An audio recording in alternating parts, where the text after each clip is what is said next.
Saya tadi mencoba, sebetulnya begini Bu ya, kedaulatan itu apakah terdapat pada diri saya diri sendiri, atau memang kedaulatan Tuhan itu yang dimasukkan kepada diri. Nah, seseorang yang sudah ma'rifat, artinya ma'rifat dalam segala hal, kepintarannya sudah ma'rifat, kesaktiannya sudah ma'rifat, kelungguannya juga sema'rifat. Nah, ketika masuk dalam sesuatu keikhlasan yang sempurna, mereka akan mengucapkan kayakun, apa yang terjadi terjadilah. Iya. Nah, inilah kedaulatan ini, apakah memang kedaulatan dari diri sendiri atau memang kedaulatan dari Tuhan? Yang awalnya bahwa aulia tersebut kemungkinan kan dari niatnya dulu Bu ya, dari niat yang kuat sehingga membentuk sesuatu kekuatan, mungkin diridhoi Allah. Nah, inilah barangkali kekuatan. Jadi intinya pertanyaannya itu, kekuatan itu memang apa, kedaulatan itu apa dari diri sendiri atau memang kedaulatan itu dari Tuhan itu Bu ya? Makasih Bu ya. Begini, semua yang ada di ruang ini semua sudah meripat semua. Meripat enggak? Iya.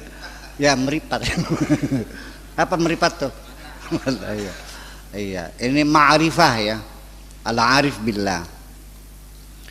Begini, orang yang arif billah tuh artinya sudah kenal Allah, sudah melihat Allah, sudah paham Allah, sudah mengerti Allah semuanya. Nah, ketika orang sudah mencapai tingkat pengetahuan seperti itu, sejak itu dirinya sudah nggak ada. Kan ternyata yang berdaulat itu hanya Allah. Ya, wujud kita ini adalah semata-mata bagaikan bayang-bayang. Kita ada karena adanya Dia. Dan semua yang bergerak adalah yang menggerakkan Dia. Jadi orang yang sudah tingkat ma'rifatullah, ketika dia berbuat, dia tidak merasa berbuat, yang dirasakan Allah yang berbuat. Maka terjadilah. Dan ketika dia mengatakan, bukan dia mengatakan, tapi Allah yang mengatakan. Ketika engkau sudah mencintaiku, maka mulutmu adalah mulutku dan tanganmu adalah tanganku. Ya, ketika engkau bekerja, akulah yang menjadi tanganmu. Dan ketika engkau berbicara, akulah yang menjadi mulutmu. Apa yang dikatakan? Setiap kehendak yang muncul dalam dirinya itu adalah kehendak Allah. Wa ma tasyauna illa an yasha Allah. Sehingga ketika dia berbuat apapun itu yang disadarinya Allah yang berbuat, maka dapat dipastikan apapun kebaikan yang dia lakukan tidak mungkin mengharapkan imbalan dari siapapun. Anda membangun rumah, setelah jadi kepada siapa Anda berterima kasih? Betul enggak? Karena kembali pada diri. Selesai. Nah, jadi ini bukan fatalisme ya, ini untuk kondisi seseorang tertentu yang sudah mencapai tingkat fana.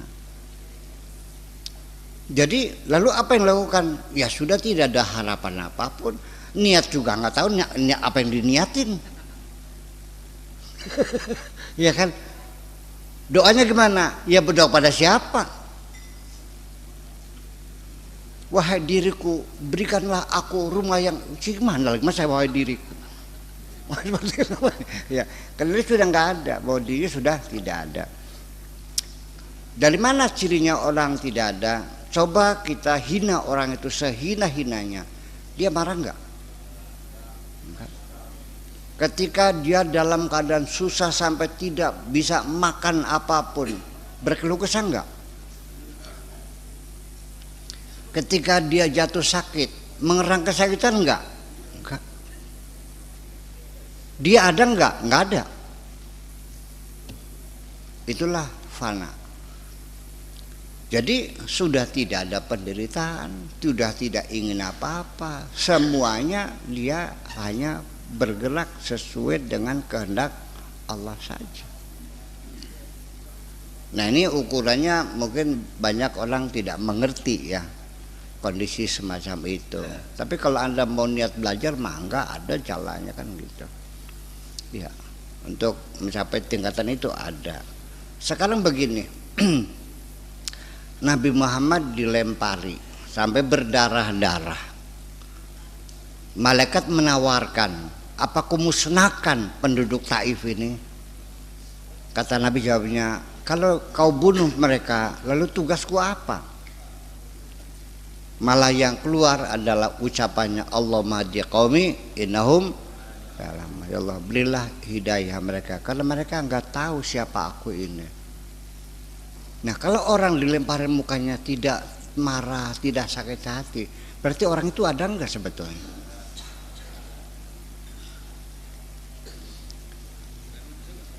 Sulaiman ada. Nah, itulah. Nah, itulah makanya jadi kita ukurannya bukan semacam itu. Jadi begini aja lah. Kita ini itu kan teori ya.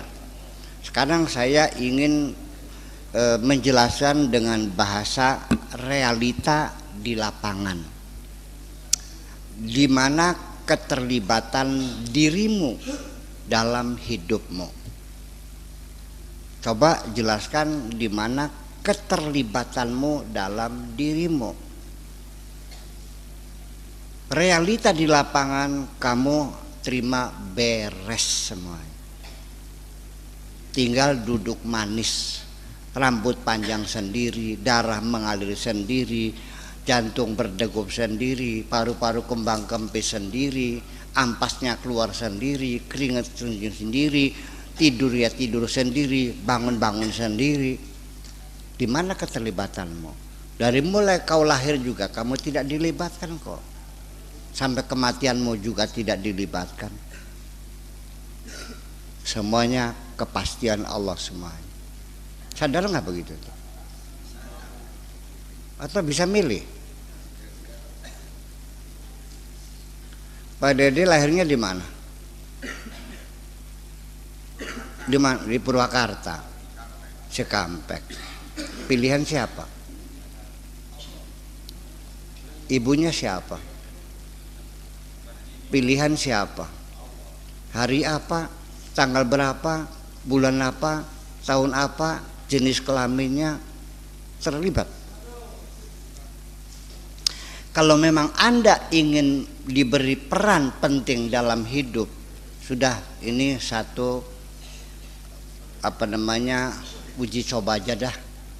Oke, semuanya tetap Allah yang ngatur. Tugasmu panjangkan rambutmu, rambut kepala, nggak usah ketek dah, kepala aja. Ketika kita diberi tugas memanjangkan rambutmu, rambut kepala, seumur hidup engkau tidak akan bisa bekerja apa-apa untuk memanjangkan rambutmu. Tiap hari ngedudut-dudut rambut, itu pun tidak akan sempurna kok. Pertanyaan saya, Anda ingin bersusah payah apa enak duduk manis? Tinggal duduk manis setiap malam menyanyikan lagu cinta. Apakah ya Rabbana zalamna anfusana, ataupun lagu-lagu mars kesukaan Allah, subhanallah walhamdulillah wala ilaha illallah. Lalu setiap Allah memerintahkan, semuanya fasilitasnya sudah dilengkapi kok. Lo minta apa lagi? Jadi sebenarnya Anda ingin apa sih?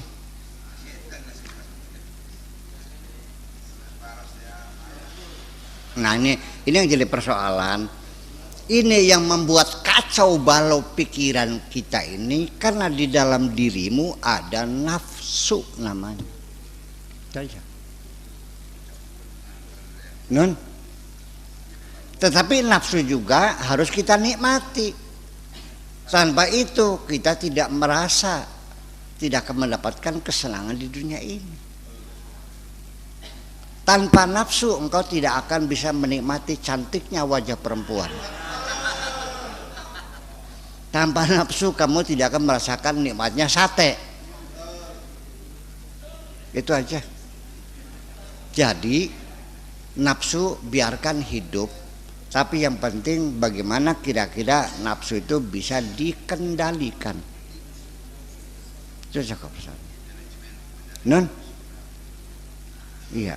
Jadi kedaulatan mutlak semuanya ada di tangan Allah semuanya. Ya. Ya, begini.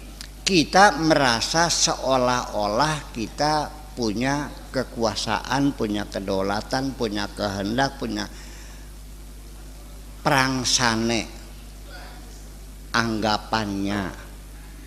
Nyatanya sampai keinginan pun yang muncul dalam dirimu itu diciptakan oleh Allah. Anda berkeinginan seperti itu.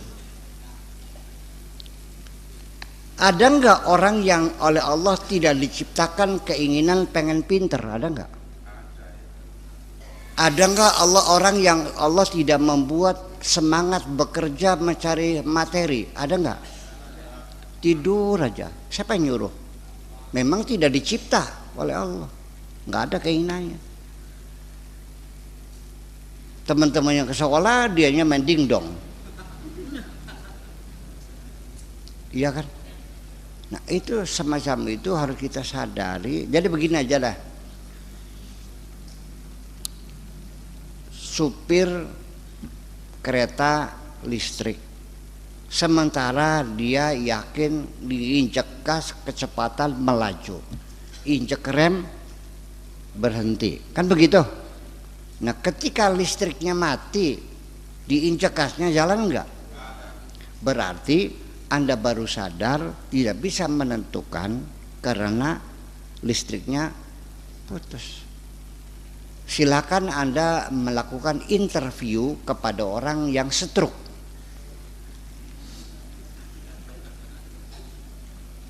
Saya bertanya Pak orang stroke, dulu Anda mengancam memukulin saya, sekarang saya datang, silakan sok pukuli saya sekenyang kamu. Nggak bisa. Kenapa? Ya nggak bisa. Dulu ngancam, iya. Kenapa? Dulu mah bisa. Sekarangnya bisa nggak? Enggak. Jadi aslinya kamu bisa atau tidak? Aslinya kamu tidak bisa. Non, Anda sekarang ngerasa bisa pipis enggak? Bisa buang air besar enggak? Tanya di rumah sakit orang yang disobek perutnya lewat plastik. Kenapa Anda tidak bisa buang air besar? Kalau tidak bisa. Jadi yang aslinya karena bisa apa karena tidak bisa? Tidak bisa. Jadi ini kata la haula wala quwata ini murni betul aslinya memang begitu. Nah ketika diberi kebisaan kamunya beranggap sepertinya bisa sendiri. Itu aja persoalannya. Paham Ad? Ketika dikasih kemampuan Anda merasakan mampu sendiri. Ketika dicabut lagi baru tersadar kita tidak punya kemampuan apa-apa. Dan biasanya kesadaran semacam itu tuh spiritual tuh datangnya adalah pada saat kita terjepit dalam kehidupan. Ya. Yuk kita ke Astana Gunung Jati. Di sana orang-orang yang ibadahnya luar biasa. Setiap hari sholatnya 17 waktu. Sehari-hari baca Quran saja. Sujud lagi, baca Quran lagi, sujud lagi sambil puasa, sambil nangis. Hebat enggak? Karena utangnya 4 miliar belum bayar. Kalau memang dengan cara semacam itu baru Anda mendekatkan diri kepada Allah, saya doakan. Mudah-mudahan Anda punya utang 4 miliar. Apa perlu didoakan? Ya nggak usah dong. Ya kan? Ya kita saja harus menyadari sejak awal pelajaran orang lain kita manfaatkan. Tidak perlu Anda harus mengalaminya sendiri. Enakan begitu? Gimana Mang Em? Mau nanya? Ada lagi ya? Sulaiman nanya lagi. Oh enggak.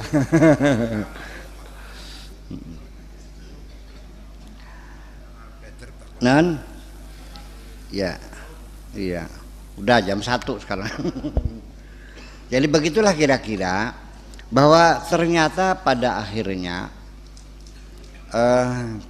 kita begini.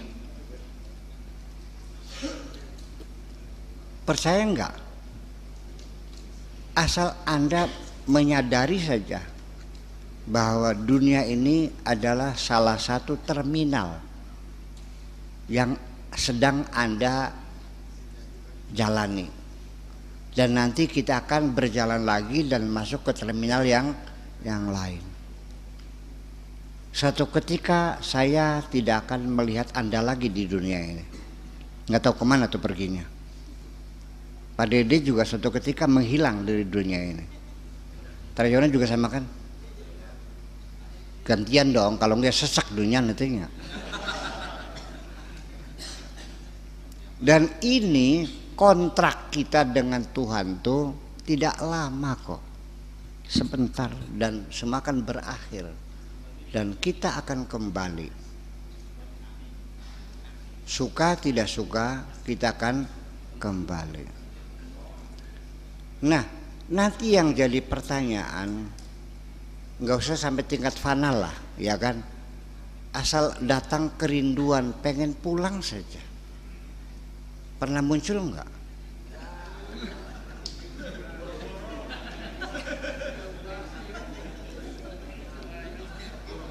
Oke, sekarang saya tanya saudara-saudara kita yang lagi TKW di Arab Saudi. Sudah 4 tahun belum pulang karena diperpanjang kontraknya 2 tahun lagi. Tanya mereka, ada kerinduan pulang enggak? Apa yang mereka ingat? Keluarga, orang tua, anak-anak, suami. Ada enggak yang ditanya, enggak saya mau pulang lagi dah, enggak usah. Ada enggak? Kenapa enggak mau pulang? Karena uang yang dikirimkan tiap bulan ternyata dihabiskan oleh suaminya. Dan suaminya sudah punya istri lagi. Udah. Jangan-jangan kamu yang tidak mau pulang itu punya masalah sebetulnya.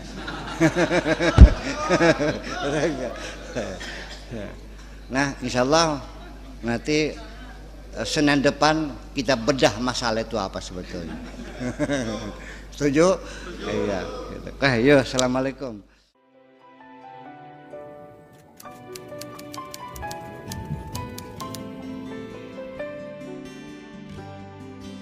Aku hanya ingin berbagi kebahagiaan dan tidak menggurui siapapun.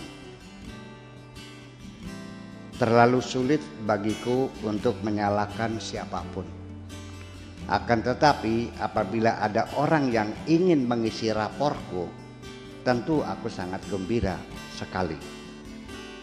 Dan kujamin aku tidak akan sakit hati sedikit.